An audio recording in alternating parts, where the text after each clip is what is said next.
என் பெயர் வி கமலச்செல்வி. நான் 5ஆம் வகுப்பு படிக்கிறேன். எனக்கு பிடித்த விளையாட்டு அன்னை தமிழை வணங்குகிறேன், ஆசை தீர முழங்குகிறேன், மண்ணில் இங்கே பிறந்ததுக்கே மகிழ்ந்தேன், பெருமிதம் கொள்கிறேன். அனைவருக்கும் வணக்கம். என்னடா இவன் மூச்சு விடாம பேசுறான்னு பார்க்கிறீங்களா? நான் இப்போ எனக்கு பிடித்த விளையாட்டு கபடி என்று பேச வந்துள்ளேன். இப்போது புரிகிறதா? சுமார் 40 ஆண்டுகளுக்கு முன்பாகவே உருவான விளையாட்டு கபடி அல்லது சடுகுடு அல்லது பளிஞ்சடுகுடு என்று அழைக்கப்படும் விளையாட்டு தமிழ் குடிகளால் பலங்காலமாக விளையாடப்படும் தமிழர் விளையாட்டுகளுள் ஒன்று. ஜல்லிக்கட்டுக்கு தயாராகும் முன் தமிழர் செய்யும் பயிற்சியே கபடி என்ற பெயரால் பலங்காலமாக விளையாடப்பட்டு வருகிறது.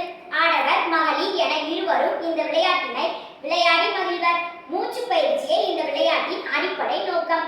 உடல் நலனையும் உடல் வலிமையையும் காப்பதில் கபடிக்கு பெரும்பங்கு உண்டு. தமிழ்நாட்டின் மாநில விளையாட்டு கபடி. விளையாட்டிற்கு விதிமுறைகளை கற்றுத்தருகிறது. விதி மீறலின் விளைவுகளையும் அறியச் செய்கிறது. உட்புறத்திலும் வெளியிலும் விளையாடக்கூடிய உலகின் சில விளையாட்டுகளில் இதுவும் ஒன்று. கபடி தெற்காசியாவில் பிரபலமான விளையாட்டாகும். பண்டைய இந்தியாவில் தோன்றிய விளையாட்டு. கபடி ஆட்டம் தொடங்கும் போது ஒவ்வொரு அணியிலும் 7 வீரர்கள் இருப்பர். கைப்பிடி என்ற வார்த்தையே கபடியாக மாறியுள்ளது. கபடி, கபாடி, சடுகுடு, பளிஞ்சடுகுடு என்று பல்வேறு பெயர்களால் அழைப்பர். ஈச்சி, எலுமிச்சி, சந்தனம் கட்டாச்சி இது போன்ற வட்டார வழக்குகளாலும் பாடி மூச்சு விடாமல் விளையாடுவர். காலைப்பிடி என்றதே மருவி கபடி ஆனது என்றும் முன்னோர்கள் அழைப்பர். இவ்விளையாட்டு இரு அணிகளுக்கும் இடையே நிகழும் ஆட்களை பிடிக்கும் ஒரு போட்டி. ஒவ்வொரு அணியிலும் 7 பேர் கொண்ட குழு ஒரு ஆட்டத்தை 40 மணித்துளிகளுக்கு விளையாடுவர்.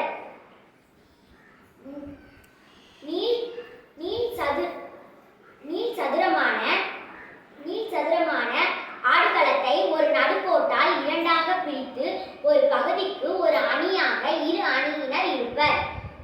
ஆட்டக்காரர்கள் எப்பொழுதும் பிற எல்லைக்கோடுகளை தாண்டி செல்லலாகாது. இவ்விளையாட்டிற்கு ஒரு நடுவர் தேவை. சடுகுடு உலகக்கோப்பை 2004ஆம் ஆண்டில் ஆடப்பட்டது.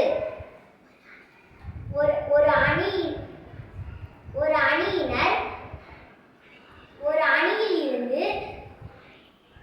அணியிலிருந்து யாரேனும் ஒருவர் புறப்பட்டு நடுக்கோட்டை தொட்டுவிட்டு ஒரே மூச்சில் கபடி கபடி என்று விடாமல் கூறிக்கொண்டே எதிர் அணியினர் இருக்கும் பகுதிக்கு சென்று எதிர் அணியினரை கையாலோ அல்லது காலாலோ தொட்டுவிட்டு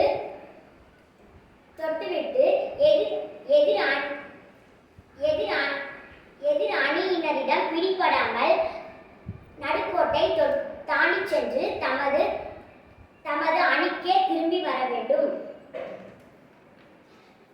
2 அணிகளும் பாடி சென்று வீரர்கள் தொட்டு ஆட்டமிழக்கச் செய்வர். கில்லி படத்தை மறக்கத்தான் முடியுமா? பாடி செல்லும் போதே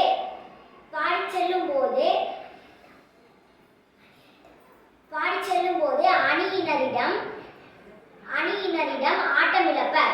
மூச்சு விட்டாலும் ஆட்டமிழப்பர். அத்தனை பேரையும் தாண்டி நடுக்கோட்டை எல்லைக்கோட்டை தொட்டுவிட்டால் முழு வெற்றியும் அவருக்கே. நான் தான் வீரண்டா, நல்ல முத்து பேரண்டா, வெள்ளி சிலம்பெடுத்து விளையாட வாரண்டா, தங்கச் சிலம்பெடுத்து தாலி கட்ட வாரண்டா, சடுகுடு சடுகுடு சடுகுடு சடுகுடு என்று பாடியும் விளையாடுவர். இரு அணியினரும் மாறி மாறி பாடி சென்று எதிர் அணியினரை ஆட்டமிழக்கச் செய்து வெற்றி வாகை சூடுவர். விதிகளை பின்பற்றும்